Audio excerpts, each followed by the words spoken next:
తెలంగాణలోని మున్సిపల్ కార్పొరేషన్లు, మున్సిపాలిటీలకి కొత్త మేయర్లు, కొత్త మున్సిపల్ చైర్మన్లు, కొత్త వైస్ చైర్మన్లు, కొత్త డిప్యూటీ మేయర్లు, అట్లాగే కార్పొరేటర్లు, కౌన్సిలర్లు ఎన్నికయ్యారు. ఆల్మోస్ట్ 3000 మందికి పైగా కౌన్సిలర్లు, కార్పొరేటర్లుగా ఎన్నికయ్యారు. వీళ్ళ ఎన్నిక సరే, మరి వీళ్ళ బాధ్యతలేంది, వీళ్ళ అధికారాలేంది, వీళ్ళకు దక్కే గౌరవ మర్యాదలేంది, మున్సిపల్ చట్టం ఏం చెప్తుంది, ఓటేసి గెలిపించినాం కదా, మరి వీళ్ళతో మనం ఏమేం పనులు చేయించుకోవచ్చు, ఈ విషయాలన్నీ ఈ వీడియోలో చూద్దాం. వీడియో పూర్తిగా చూడండి, నచ్చితే లైక్ చేయండి, షేర్ చేయండి. ది ఫోర్త్ ఎస్టేట్ ఛానల్ని సబ్స్క్రైబ్ చేసుకోవడం మర్చిపోవద్దు. మనకు కనిపించే ప్రజాప్రతినిధుల్లో చాలామంది సాధారణంగా అందరికీ తెలిసింది ఎవరు? ఒక ఎమ్మెల్యే, ఎంపీ. వీళ్ళు చట్టసభల్లో సభ్యులు, చట్టాలు చేస్తారు, వాటిని అమలుపరుస్తారు. కానీ గ్రౌండ్ లెవెల్లో మన జీవితాల్ని డైరెక్ట్గా ఎఫెక్ట్ చేసేది ఎవరంటే గ్రామ స్థాయిలో అయితే సర్పంచి, వార్డు సభ్యులు. అదే అర్బన్ బాడీల్లో అయితే కౌన్సిలర్లు లేదా కార్పొరేటర్లు, అట్లాగే మున్సిపల్ చైర్మన్లు లేదా మేయర్లు. వీళ్ళు ఇచ్చే ప్రపోజల్స్, వీళ్ళు తీసుకునే నిర్ణయాలు, ఇవే గ్రౌండ్ లెవెల్లో ప్రజల జీవితాలను ఎఫెక్ట్ చేస్తాయి. భారతదేశంలో క్షేత్రస్థాయి పరిపాలన 2 రకాలుగా స్టార్ట్ అయింది. రూరల్ బాడీల్లో అయితే గ్రామ పంచాయతీ, అదే అర్బన్ బాడీల్లో అయితే మున్సిపాలిటీలు లేదా మున్సిపల్ కార్పొరేషన్లు. గ్రామ స్థాయిలో వార్డు మెంబర్లు, సర్పంచ్లు, వీళ్ళ గురించి మనందరికీ తెలిసిందే. ఆల్రెడీ గతంలోనే సర్పంచ్ ఎలక్షన్ల టైంలో వీళ్ళ అధికారాలు ఏంది, విధులేంది, వీళ్ళు ఏం చేస్తారని చెప్పుకున్నాం.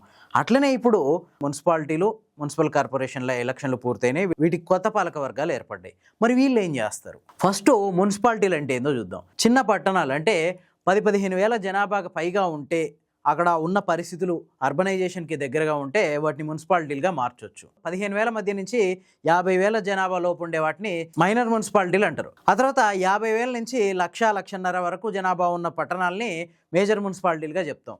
ఇక ఆ తర్వాత అంతకంటే ఎక్కువ జనాభా, ఎక్కువ ఓటర్లు, అక్కడ అర్బనైజేషన్ విపరీతంగా అయిపోయి విపరీతమైన ఆదాయం వచ్చే పరిస్థితుల్లో మున్సిపల్ కార్పొరేషన్లుగా వాటిని ఏర్పాటు చేస్తుంది గవర్నమెంట్. సాధారణంగా మున్సిపాలిటీల్లో వార్డు డివిజన్లు చేస్తారు.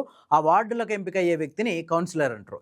అదే మున్సిపల్ కార్పొరేషన్లకు వస్తే వార్డుల్ని డివిజన్లు అంటారు. ఈ డివిజన్కి ఎంపిక అయ్యే అతను కార్పొరేటర్. మున్సిపల్ కార్పొరేషన్లలో ఈ మొత్తం ఎంపికైన కార్పొరేటర్ల నుంచి ఒకరిని తీసుకొని మేయర్గా, ఒకరిని తీసుకొని డిప్యూటీ మేయర్గా ఎంపిక చేస్తారు. అట్లనే మున్సిపాలిటీల్లో వస్తే కౌన్సిలర్లో నుంచి ఒకరిని చైర్మన్గా, ఒకరిని వైస్ చైర్మన్గా ఎన్నుకుంటారు. తెలంగాణలో మున్సిపాలిటీల్లో ఉండే కౌన్సిలర్ల అధికారాలు, వాళ్ళ పనితీరు, వాళ్ళ బాధ్యతలు, వీటన్నిటి గురించి చెప్పే చట్టం తెలంగాణ మున్సిపాలిటీస్ యాక్ట్ 2019. 74వ రాజ్యాంగ సవరణ ద్వారా ఈ అర్బన్ లోకల్ బాడీలకి చట్టబద్ధత కల్పించింది అప్పట్లో ఉన్న భారత ప్రభుత్వం. సేమ్ గ్రామ పంచాయతీల్లో సర్పంచ్కి ఎట్లాంటి పవర్స్ ఉంటాయో మున్సిపాలిటీల్లో కూడా మున్సిపల్ చైర్మన్కి అట్లాంటి పవర్సే ఉంటాయి. సర్పంచ్ ఎట్లా గ్రామ ప్రథమ పౌరుడైతాడో అట్లనే మున్సిపాలిటీలో మున్సిపల్ చైర్మన్ కానీ, అట్లాగే మున్సిపల్ కార్పొరేషన్లో మేయర్ కానీ ఆ పట్టణానికి లేదా ఆ నగరానికి ఫస్ట్ పర్సన్ అవుతారనమాట.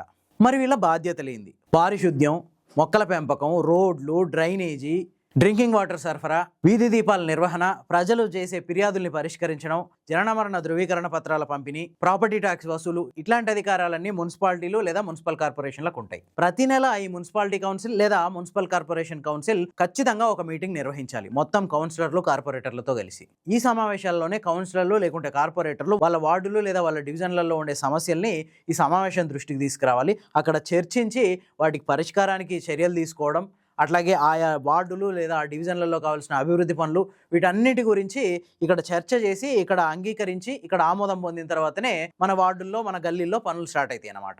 ఫస్ట్ రోడ్లు అండ్ డ్రైనేజీలు చూద్దాం. కొత్త రోడ్లు వేయడం, పాత రోడ్లను రిపేర్ చేయడం, కొత్తగా డ్రైనేజీ లైట్లు వేయడం, వీటన్నీ మున్సిపల్ కౌన్సిల్లో చర్చించిన తర్వాత ఆమోదం పొందిన తర్వాతనే చేయాలి. సేమ్ ఇట్లనే తాగునీటి పైప్ లైన్లు వేయడం, నల్లాలకు పర్మిషన్లు ఇవ్వడం, కొత్తగా బోర్వెల్స్ వేయించడం, స్ట్రీట్ లైట్లు పనిచేయకపోతే కొత్త వేయించడం, వాటికి ప్రపోజల్స్ పెట్టడం, door to door garbage collection, వాటిని డంపింగ్ యార్డ్లకు తరలించడం, డంపింగ్ యార్డ్ల నిర్వహణ, ప్రాపర్టీ ట్యాక్స్ వసూలు, షాప్ల లైసెన్సులు, ట్రేడ్ పర్మిట్లు, ఇవన్నీ మున్సిపాలిటీలు లేదా మున్సిపల్ కార్పొరేషన్ల చేతుల్లోనే ఉంటాయి. సింపుల్గా చెప్పాలంటే మీ ఇంటి బయట జరిగే ప్రతి సివిల్ సమస్య ఆ కౌన్సిలర్ లేదా కార్పొరేటర్ పరిష్కరించాల్సిన విషయమే. వీళ్ళు మున్సిపాలిటీ లేదా మున్సిపల్ కార్పొరేషన్ బడ్జెట్ని డిసైడ్ చేస్తారు, టెండర్లు అప్రూవ్ చేస్తారు, అధికారుల్ని ప్రశ్నిస్తారు. మున్సిపల్ కమిషనర్ లేదా మున్సిపల్ కార్పొరేషన్ కమిషనర్ని నిలదీయొచ్చు. ఆ సమావేశాల్లో మా వార్డుల్లో ఏం పని చేయట్లేరు ఏంది అని అధికారుల్ని ప్రశ్నించే హక్కు ఈ కౌన్సిలర్లకి, కార్పొరేటర్లకి, అట్లాగే చైర్మన్కి, మేయర్లకు ఉంటుంది. అంతేకాదు వీళ్ళకి కొన్ని గౌరవాలు కూడా దక్కుతాయి. కౌన్సిలర్లు, కార్పొరేటర్ల విషయం పక్కన పెడితే ఒక మున్సిపల్ చైర్మన్, ఒక మున్సిపల్ కార్పొరేషన్ మేయర్,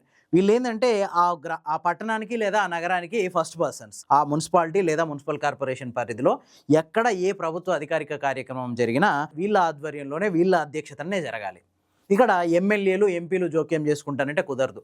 అంతేకాదు రాష్ట్రపతి, ప్రధానమంత్రి, ముఖ్యమంత్రి, మంత్రుల పర్యటనలో కూడా వీళ్ళకు ప్రోటోకాల్ ఉంటుంది. ఆ ఊర్లో వచ్చిన వివిఐపిని వీళ్ళు ముందుండి నడిపించాలి. వీళ్ళ ఆధ్వర్యంలోనే ఆ కార్యక్రమం అంతా సాగాలి. ఇవి వీళ్ళకుండే గౌరవ మర్యాదలు. చట్టంలో ప్రాక్టికల్గా ఇన్ని పవర్స్ ఉన్నాయి, కానీ వాస్తవానికి వచ్చేసరికి చాలా అధికారాలకు కత్తెరబడుతుంటుంది. రీజన్ ఏంటంటే ఈ కౌన్సిలర్లు, కార్పొరేటర్లు, చైర్మన్లు, మున్సిపల్ చైర్మన్లు, మేయర్ల కంటే కమిషనర్కి అధికారాలు ఎక్కువ ఉంటాయి. కమిషనర్ అనేవాడు రాష్ట్ర ప్రభుత్వం కింద పనిచేస్తాడు. రాష్ట్ర ప్రభుత్వం చెప్పినట్టు కమిషనర్ నడుచుకోవాలి. సో ఒక్కోసారి ఈ మున్సిపాలిటీల్లో జరిగే నిర్ణయాలు రాష్ట్ర ప్రభుత్వ ఆదేశాల మేరకు అమలు కూడా కాకపోవచ్చు, ఒక్కోసారి అమలు అవ్వచ్చు.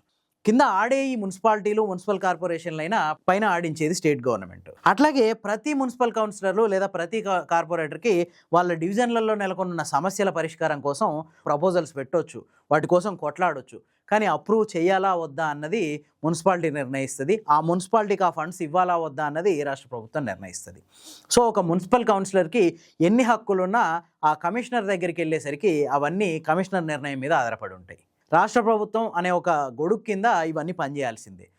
సో సాధారణంగా ఏమైందంటే అధికార పార్టీ, రాష్ట్ర ప్రభుత్వంలో ఉన్న పార్టీ ఆధ్వర్యంలో నడిచే మున్సిపాలిటీలకి ఇష్యూస్ ఈజీగా సాల్వ్ చేసుకోవచ్చు. అదే ప్రతిపక్షాలు కనుక మున్సిపల్ కౌన్సిల్ని ఏర్పాటు చేస్తే రాష్ట్ర ప్రభుత్వం వీళ్ళ రిక్వెస్ట్లను పెడచెవిన పెట్టడానికి అవకాశం ఉంటుంది.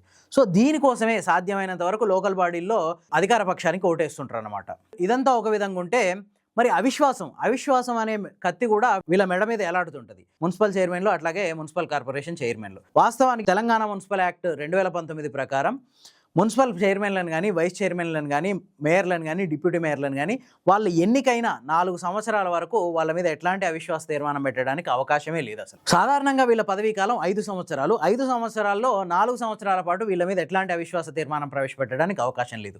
4 సంవత్సరాల తర్వాత అవిశ్వాస తీర్మానం ప్రవేశపెట్టి వీళ్ళని దించేసినా కొత్తగా వచ్చే ఆయన లేదా కొత్తగా వచ్చే ఆమె ఆ సంవత్సరంలో పెద్ద ఊడబొడిచేది ఏం లేదు. కాబట్టి మున్సిపాలిటీ చైర్మన్లు అట్లాగే మేయర్లు ఈ అవిశ్వాస తీర్మానానికి కొంత అతీతులు.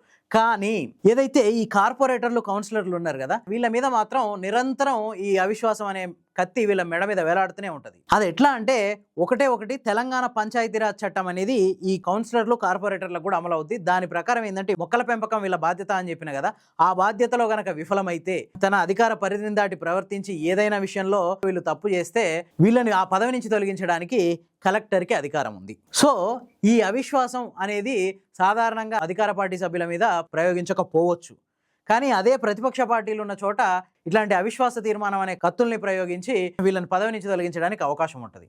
వాస్తవానికి ఒక మున్సిపల్ చైర్మన్ కానీ లేదంటే ఒక మేయర్ని కానీ కూడా తొలగించాలని ఆ పైన ఉన్నోళ్ళు కనుక భావిస్తే వాళ్ళ కౌన్సిలర్ పదవి లేదా కార్పొరేటర్ పదవి మీద వెయిట్ వేస్తే ఆటోమేటిక్గా వాళ్ళ పైన పదవులు కూడా రద్దయిపోవడానికి అవకాశం. సో సాధ్యమైనంత వరకు జనం కూడా ఒకటి ఆలోచిస్తారు, ఏంటంటే ప్రతిపక్ష పార్టీలకు అవకాశం ఇచ్చి ఈ పంచాయతీలన్నీ వెంటుకోవడం కంటే అదే అధికార పార్టీకి మున్సిపాలిటీలను అప్పచెప్తే అంతో ఇంతో అభివృద్ధి అని జరుగుద్ది, కనీసం బారాన్ని రాకున్నా చారాన్ని వస్తుంది అన్న ఉద్దేశం ప్రజల్లో ఉంది. కాబట్టి ఇప్పటికీ మెజారిటీ స్థానాల్లో అధికార పార్టీ అభ్యర్థులే గెలుస్తున్నారు. అంతేకాదు ఈ మున్సిపాలిటీలకి కేంద్ర రాష్ట్ర ప్రభుత్వాల నిధులు కూడా వస్తాయి. సో ఇవన్నీ సక్రమంగా జరగాలి, ఇవన్నీ సక్రమంగా రావాలంటే అధికార పార్టీ వాళ్ళకు ఓటేస్తే పోద్దిలే అన్న ఒక ఆలోచన వల్ల ఎక్కువగా అధికార పార్టీ నుంచే ఈ లోకల్ బాడీ కౌన్సిల్ అనేది ఎన్నికవుతూ వస్తున్నాయి. సో విన్నారు కదా, కౌన్సిలర్లు, కార్పొరేటర్లు అట్లాగే మున్సిపల్ చైర్మన్లు, మేయర్ల హక్కులేంటి, అధికారాలేంటి, బాధ్యతలేంటి, వీళ్ళకి లభించే గౌరవ మర్యాదలు ఏంటి అనేది. మరి దీని మీద మీ అభిప్రాయం ఏంటి కామెంట్స్లో చెప్పండి. ఈ వీడియో కనుక నచ్చితే లైక్ చేయండి, షేర్ చేయండి. ఇట్లాంటి మరిన్ని మంచి విషయాల కోసం ది ఫోర్త్ ఎస్టేట్ ఛానల్ని సబ్స్క్రైబ్ చేసుకోండి.